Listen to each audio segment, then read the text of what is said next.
Hello les amis, donc aujourd'hui on va parler de la pyramide de Maslow en relation au travail de développement personnel, de thérapie, dans quel ordre on peut aborder les différents types de thérapie.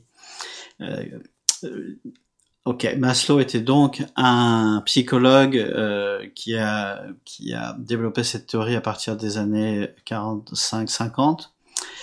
Il l'a peaufiné ensuite une grande partie de sa vie pour en faire une dernière version dans les années 70, version qui a été adoptée dans pratiquement toutes les théories psychologiques. Ce modèle n'est pas absolu, il faut le prendre un peu avec des pincettes, lui amener des correctifs, lui amener certaines compréhensions. Donc c'est une pyramide au départ de la motivation, mais qui se rapporte aussi aux besoins. Et elle hiérarchise les niveaux de besoins. Selon Maslow, au départ, il avait plutôt tendance à dire qu'on ne pouvait absolument pas passer d'un niveau à l'autre tant que les besoins d'un certain niveau n'étaient pas respectés. Par la suite, il a aménagé ça avec des pourcentages, donc on va pas rentrer exactement dans le détail, mais déjà découvrons cette pyramide. Donc, les premiers besoins sont les besoins physiologiques. Au premier étage, on va trouver le besoin d'oxygène, évidemment, le besoin de se nourrir, le besoin de boire, le besoin de se reproduire, de sexualité, les besoins de sommeil, bref, tous les besoins de base physiologiques.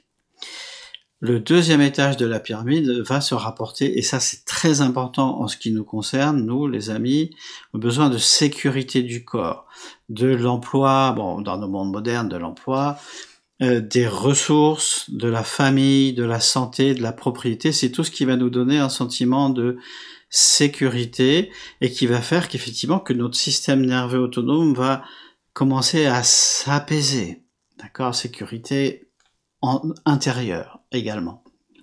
Le troisième niveau, c'est le niveau de la reliance, l'amour, l'amitié, l'appartenance à un groupe, à la famille, le besoin d'intimité. Le quatrième niveau est le niveau de l'estime de soi, de la confiance, de la réussite, du respect de soi et aussi du fait d'être respecté. Et enfin, le cinquième niveau est le niveau de l'accomplissement de soi, donc la créativité, l'acceptation, l'ouverture, la poursuite d'une recherche d'élévation, de reliance Alors, donc selon Maslow, par exemple, les besoins physiologiques devraient être nourris pour passer aux besoins de sécurité et ensuite aux besoins d'appartenance. Alors évidemment, on trouve des limites à ça. Si on prend par exemple le cas des artistes, ils peuvent être dans un grand dépouillement, matériel, et pour autant, à certains moments, être capable de se connecter à quelque chose, à une source, à une inspiration, à quelque chose de plus grand. Pareil pour les chercheurs de Dieu, je pense aux sadhus indiens, je pense aux sadhus indiens qui parcourent l'Inde d'ashram en ashram pour retrouver l'illumination, pour s'élever spirituellement. Enfin voilà, il y a plein de dérogations évidemment à ce modèle-là. Maintenant, qu'est-ce qui nous intéresse nous par rapport à la thérapie? Il est souvent, et je dis ça parce que je vois arriver à moi beaucoup de gens qui me disent j'ai fait de l'hypnose, j'ai fait de l'EMDR, j'ai fait ce genre de technique-là, j'ai travaillé en psychologie avec un psychologue, j'ai fait une psychothérapie, et ça n'a pas donné le résultat que j'espérais. Parfois les gens disent ça n'a pas marché, donc moi je dois absolument tempérer ça. Je suis un grand fils de psychanalyste, je suis un grand convaincu que c'est une part du travail qui est importante. Le MDR, ça marche très très bien, l'hypnose aussi, la psychothérapie évidemment aussi, à condition, et c'est là, écoutez-moi bien, à condition que, alors c'est à prendre avec des pincettes encore, mais que le premier étage des besoins physiologiques soit rempli.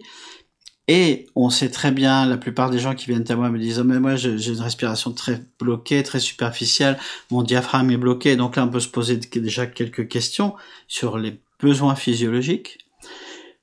Et ensuite le besoin de sécurité, du corps, se sentir en sécurité à l'intérieur. Quand ce besoin n'est pas accompli, il est très difficile de essayer de gravir, d'accord, la confiance. Pour travailler avec quelqu'un en EMDR, en hypnose, on doit évidemment entrer dans un mode modifié, de conscience modifiée. Il faut avoir une grande confiance, il faut pouvoir s'abandonner, et ça n'est pas toujours le cas. Donc c'est dans ces situations-là que ce type de thérapie trouve ses limites, ce qui ne les remet pas en cause leur légitimité. J'insiste là-dessus.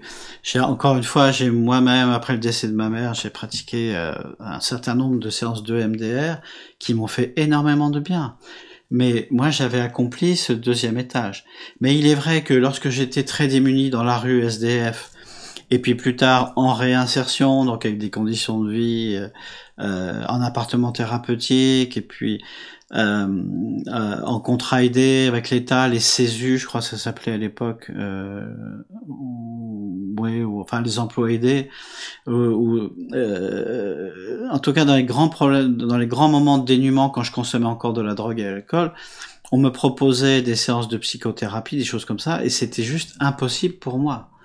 Ça n'était pas impossible parce que mon besoin de sécurité intérieure n'était pas rempli, et c'est ce que je vois chez beaucoup de personnes qui ont été harcelées, qui ont vécu des traumas, qui sont en burn-out. Ce sentiment, cette condition n'est pas remplie, donc il est difficile de passer aux étages supérieurs. Et le propre du travail qui est proposé, le travail souffle-voix, corps souffle-voix, la voix du guerrier, c'est justement de rapidement pouvoir satisfaire ce besoin de sécurité en libérant la respiration, en libérant les mémoires traumatiques qui déclenchent les signaux d'alarme, les signaux de danger, en apaisant la structure, toute la structure corporelle se dépose dans le bassin, les jambes portent enfin le bassin. Si le mental surchauffe, il ne lâchera pas s'il ne sent pas qu'il y a quelque chose qui tient en dessous. Et quelque chose qui tient, c'est le hara, traduction japonaise, signification en japonais du mot ventre, centre énergétique.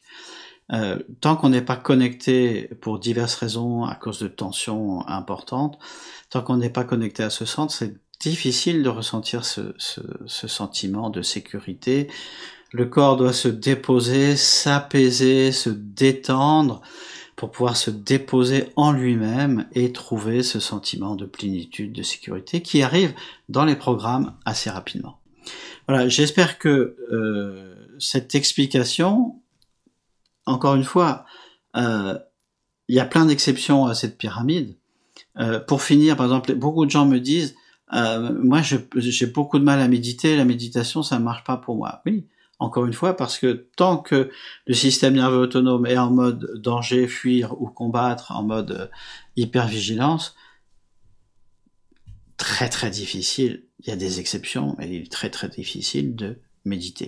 Voilà, j'espère que cette vidéo vous aura aidé dans la compréhension des mécanismes qui vous habitent, qui vous gouvernent parfois.